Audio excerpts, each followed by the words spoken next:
Singhu border पर हत्याकांड को लेकर किसानों ने सुप्रीम कोर्ट के रिटायर्ड जज से की जांच करवाने की मांग। किसानों को फंसाने और बदनाम करने की साजिश का लगाया आरोप। पीएम मोदी ने हरियाणा के सीएम मनोहर लाल खट्टर की थपथपाई पीठ। कहा, हरियाणा को 50 साल में सबसे ईमानदार सीएम मिला।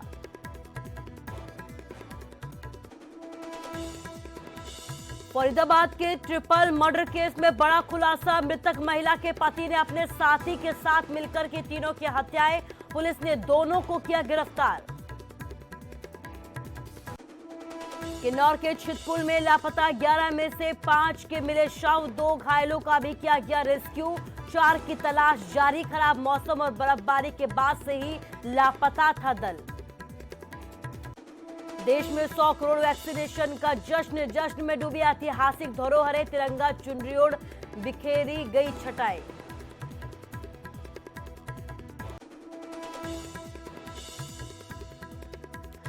लंका पर चढ़ाई और भगवान रघुनाथ की जीत के साथ कुल्लू दशहरे का किया गया समापन। परंपरा के निर्वहन के बाद पालकी में सवार होकर सुल्तानपुर लौटे भगवान रघुनाथ।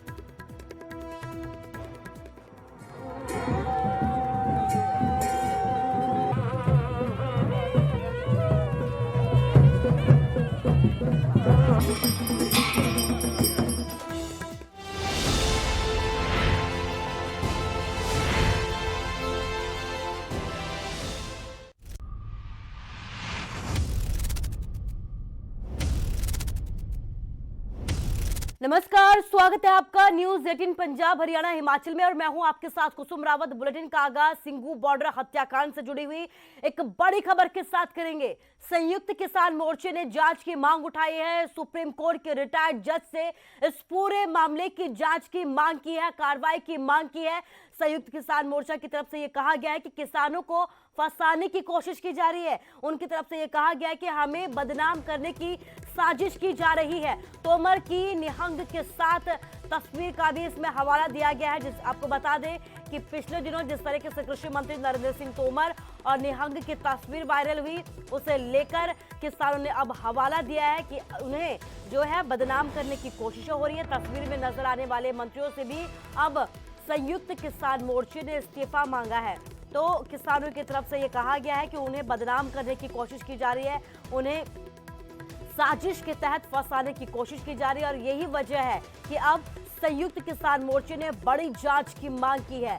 सुप्रीम कोर्ट के रिटायर्ड जज से पूरे मामले की कार्रवाई करवाए जाने की मांग की है। किसानों को फंसाने और बदनाम करने की साजिश की जा रही है, इसका खुलासा संयुक्त किसान मोर्चे ने किया है। इसके साथ ही जो किसान नेता है उनका ये कहना है कि जिस तरीके से निहंग के साथ जो तस्वीर वायरल हुई थी उसका हवाला देते हुए उन्होंने इस पूरे मामले की जांच की मांग उठाई है। तस्वीर में नजर आने वाले मंत्रियों से भी संयुक्त किसान मोर्चे ने इस्तीफा मांगा है। इसके साथ ही बीजेपी के वरिष्ठ नेता राकेश पठानिया ने एक विवादित बयान दिया है। कांगड़ा के फतेहपुर में चुनावी जनसभा को संबोधित करते हुए उन्होंने हिमाचल वासियों की तुलना जानवर से कर दी। पठानिया ने कहा कि पहले जानवरों को मास्क लगाते थे, आज खुद लगा रहे हैं। दरअसल गुरुवार को राकेश पठानिया मुख्यमंत्री जयराम ठाकुर के साथ चुनावी प्रचार के लिए फतेहपुर पहुंचे थे, जहां उन्होंने ये पूरा विवादित बयान दिया है।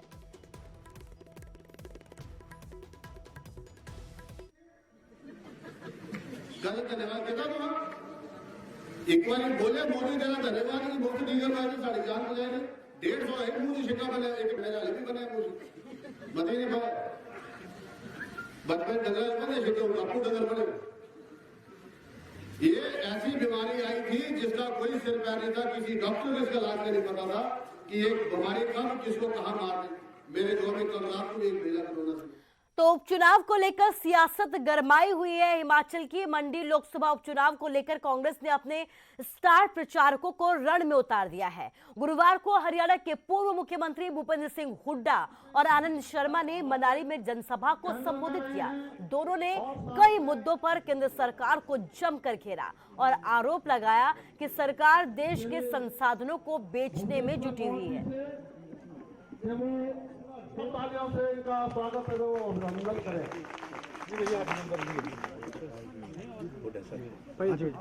वो हमारे बीच का है, जोरदार तालियों से इनका स्वागत करें। ब्लॉक यूथ कांग्रेस प्रधान प्रतिवादी जीतेंगी यहाँ से, जो हमारे रेस्पॉन्स मिल रहा है लोगों से, उसके आधार पर मैं कह सकता हूँ कांग्रेस बहुत अच्छी स्थिति में है, कांग्रेस पार्टी जीतेगी। अभी तो हम प्रचार करेंगे सब जगह, लाहौल भी जाएंगे और कई जगह जाएंगे, लेकिन जहाँ पे भी गए हैं वहाँ आ जाने के बाद जो भी मिला है सभी का ये है कि कांग्रेस के उम्मीदवार को ज़्यादा वोट मिलेंगे। नरेंद्र मोदी जी जब गुजरात के मुख्यमंत्री थे क्या कहते थे, बेरोजगारी पर उनके क्या बयान थे, हिंदुस्तान के नौजवानों को क्या जुबान दी थी, क्या आश्वासन दिया था, क्या रोजगार पैदा हुआ या रोजगार टूटा। 2 करोड़ की तो बात छोड़ो, तब 7 साल 8 साल हो जाएंगे, तब तो 15-16 करोड़ होना चाहिए। और उत्तराखंड के हर्षिल से छितकुल के लिए निकले जो 11 ट्रैकर्स थे उनमें से 5 के शवों को बरामद कर लिया गया है। गुरुवार को 2 घायलों का रेस्क्यू भी करवाया गया है, जबकि 4 अभी भी यहां पर लापता बताए जा रहे हैं। मौसम खराब होने की वजह से शवों को हेलीकॉप्टर के जरिए रेस्क्यू नहीं किया गया। एक घायल मिथुन को भी उत्तराखंड लाया गया है, जबकि दूसरे का इलाज सेना के कैंप में ही चल रहा है। आज शवों को निकालने के साथ लापता 4 लोगों की भी तलाश की जाएगी। कुल 17 लोगों के दल में से 6 पोर्टर खुद ही सांगला पहुंच गए। इन्होंने ही 11 पर्यटकों के फंसे होने की सूचना दी थी। जैसे कि आपको प्रतीत है कि 11 लोग जो उत्तरकाशी से ट्रैकिंग करने निकले थे, ओवरऑल तो 70 निकले थे, तो 11 फंसे हुए थे जो हमें इंफॉर्मेशन कल पोर्टर से मिली थी। कल शाम को जब हमें इंफॉर्मेशन मिली तो हमने आईटीबीपी और आर्मी के साथ कांटेक्ट किया। आईटीबीपी और आर्मी दोनों की पोस्ट निथलताज के पास है, दोनों ऑलमोस्ट सेम टू सेम आसपास में है। तो आर्मी वालों ने फिर सुबह चॉपर से वहाँ रेस्क्यू करने की कोशिश की और आईटीबीपी वाले सुबह 4:30 बजे से निथलताज से आगे रास्ता 3.5 फीट की बर्फ गिरी है, उसमें रास्ता बनाते बनाते लमखागा पास के करीब पहुँच गए हैं, जो मुझे अभी इनपुट मिला है। तो आर्मी ने जब अपने चॉपर से कुछ मूवमेंट ट्रैक की ऊपर से, तो फिर उन्होंने रेस्क्यू करने की कोशिश की और उसमें से दो इंजर्ड उनको लोग वहाँ मिले जो स्ट्रेस में थे। उनमें से एक टूरिस्ट था और एक गाइड था। जो टूरिस्ट थे उनको वो, क्योंकि उस चॉपर में एक ही एक्स्ट्रा बंदा आ सकता था, तो उनको वो लेके वापस चले गए उत्तरकाशी और वहाँ पर उनका इलाज चल रहा है। और जो टूरिस्ट है उसके लिए उन्होंने 2 आर्मी के बंदे वहीं पर रख के उनको एक टेंट लगा दिया है वहाँ, जो वहाँ उसको फर्स्ट एड और खाना और कपड़े सारा कुछ दिया है। और खबर रेवाड़ी से है। रेवाड़ी पुलिस ने मोबाइल टावर लगाने के नाम पर ठगी करने वाले गिरोह के सदस्यों को काबू किया है, जिनके पास से 28 लाख रुपए, 10 मोबाइल फोन और एक लैपटॉप और विभिन्न बैंकों के एटीएम कार्ड भी और पासबुक भी बरामद किए गए हैं। ये शख्स पहले मोबाइल टावर लगाने के नाम पर अपने जाल में लोगों को फंसाता था और फिर लाखों रुपए बैंक अकाउंट में ट्रांसफर करवा लेता था।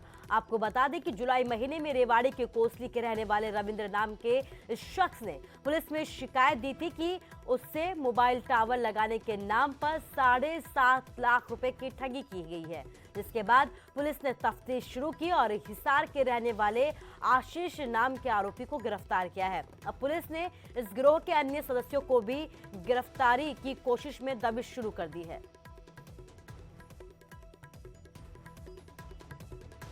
मुकदमा था कोसली थाने का। रविंद्र नाम का एक आदमी था, उसके पास एक फ़ोन आया और उस फ़ोन वाले ने उसको कहा कि भाई आपकी ज़मीन पे हम मोबाइल टावर लगवाएंगे और उससे आपको काफ़ी इनकम हो जाएगी।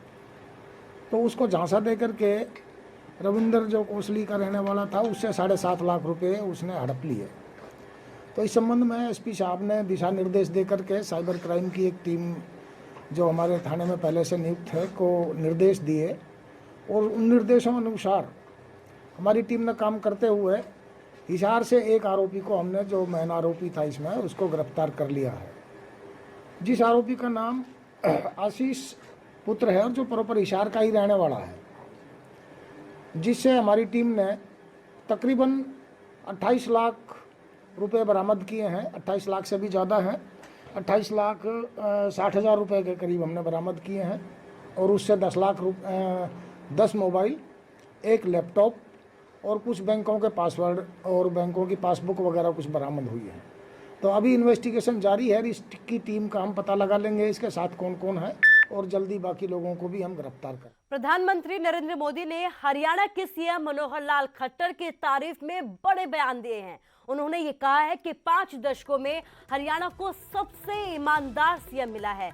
इसके अलावा पीएम ने ये भी कहा कि मैं मनोहर लाल जी को लंबे समय से जानता हूं, लेकिन सीएम के तौर पर उनकी प्रतिभा निखर कर सामने आई है। वो अक्सर अच्छे प्रयोग करते हैं। यही नहीं, कई बार तो केंद्र सरकार को ये भी लगता है कि हमें भी ऐसे प्रयोग करने चाहिए। लंबी सोच के साथ उन्होंने जो नींव डाली है वो हरियाणा के विकास के लिए बहुत ही कारगर होने वाली है। पीएम ने ये बातें वीडियो कॉन्फ्रेंसिंग के जरिए एम्स में नई दिल्ली के झज्जर में राष्ट्रीय कैंसर संस्थान में इन्फोसिस फाउंडेशन विश्राम सदन का उद्घाटन करने के दौरान कही।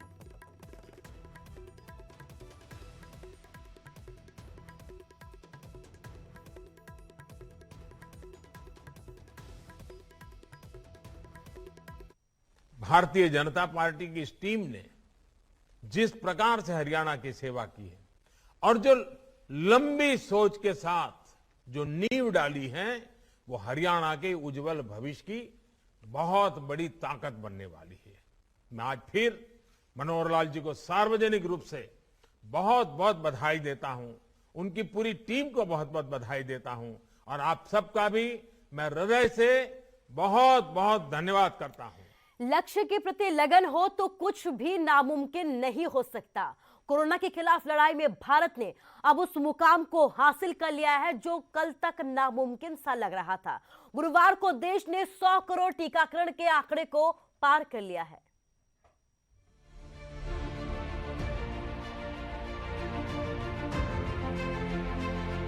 इक्कीस अक्टूबर 2021 का ये दिन इतिहास में दर्ज हो गया है। भारत ने अब से कुछ दूर पहले ही 100 करोड़ वैक्सीन डोज का आंकड़ा पार कर लिया है। मिलकर किया काम। एक उत्साह है और दायित्व बोध भी है कि हमें मिलकर कोरोना को जल्द से जल्द हराना है। मैं प्रत्येक भारतवासी को बधाई देता हूं। 100 करोड़ वैक्सीन डोज की ये सफलता प्रत्येक भारतीय को अर्पित करता हूं। दुनिया कर रही सलाम। ये उपलब्धि भारत की है, भारत के प्रत्येक नागरिक की है। 100 करोड़ का सफरनामा। 100 साल में आई सबसे बड़ी महामारी का मुकाबला करने के लिए देश के पास अब 100 करोड़ वैक्सीन डोज का मजबूत सुरक्षा कवच है। महामारी पर टीकाकरण का महाप्रहार।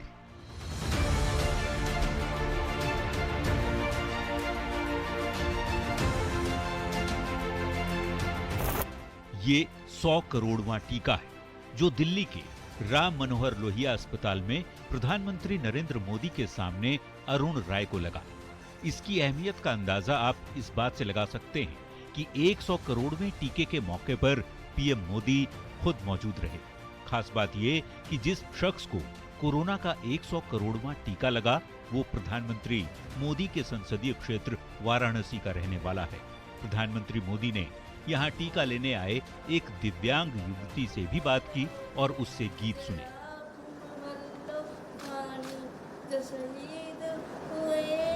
टीकाकरण के 100 करोड़वें डोज लगने के बाद पीएम मोदी ने राम मनोहर लोहिया अस्पताल में नर्सिंग ऑफिसर और सिक्योरिटी गार्ड से भी बात की। पीएम मोदी ने हॉस्पिटल में तैनात गार्ड रमेश की पीठ थपथपाई और उनकी ओर से किए जा रहे कार्यों की सराहना की।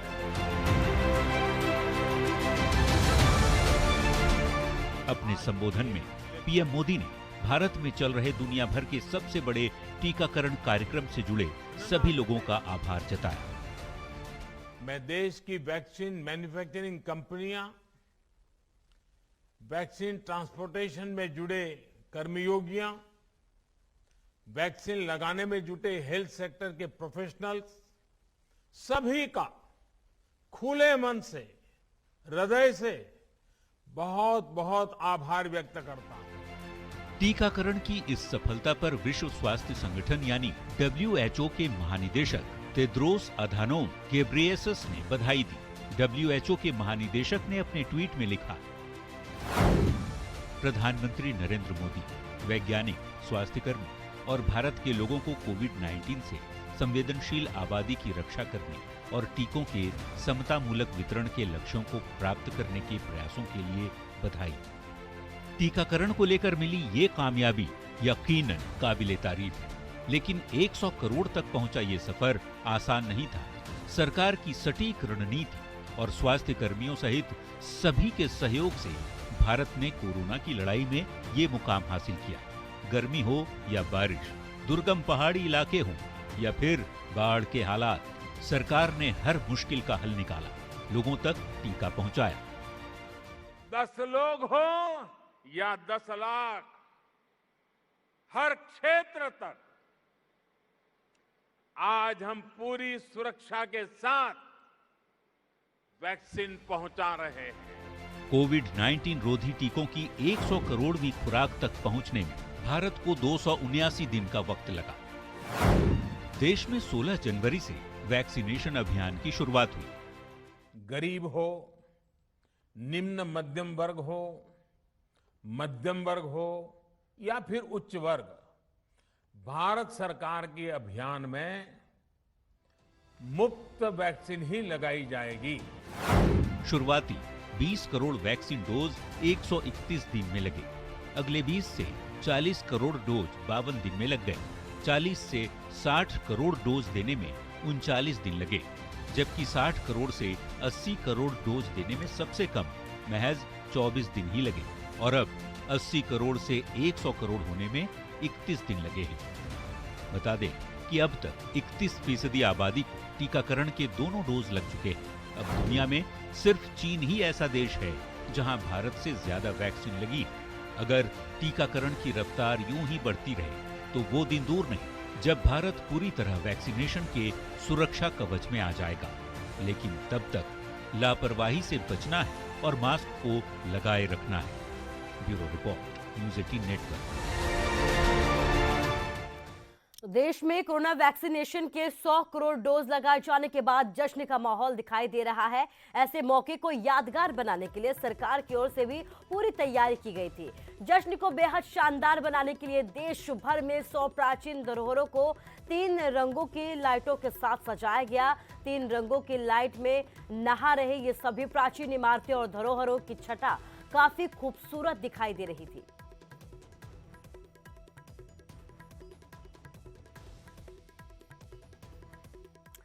अमृतसर के स्वर्ण मंदिर में सिखों के चौथे गुरु रामदास जी का प्रकाश पर्व मनाया जा रहा है। मंदिर में भारी संख्या में भक्त पहुंचे हैं। उन्होंने गुरु रामदास जी के जन्मोत्सव के मौके पर दीप जलाकर नमन किया है। गुरु रामदास जी की प्रकाश पर्व के मौके पर स्वर्ण मंदिर को सजाया गया है। रोशनी और आतिशबाजी की जुगलबंदी ने स्वर्ण मंदिर को जगमगा दिया है।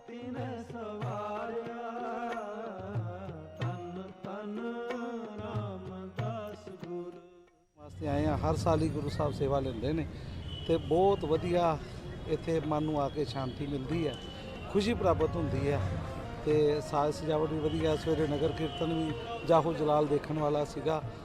और फिलहाल के लिए इस बुलेटिन में बस इतना ही, लेकिन आप लोग अपना ख्याल जरूर रखिए। नमस्कार।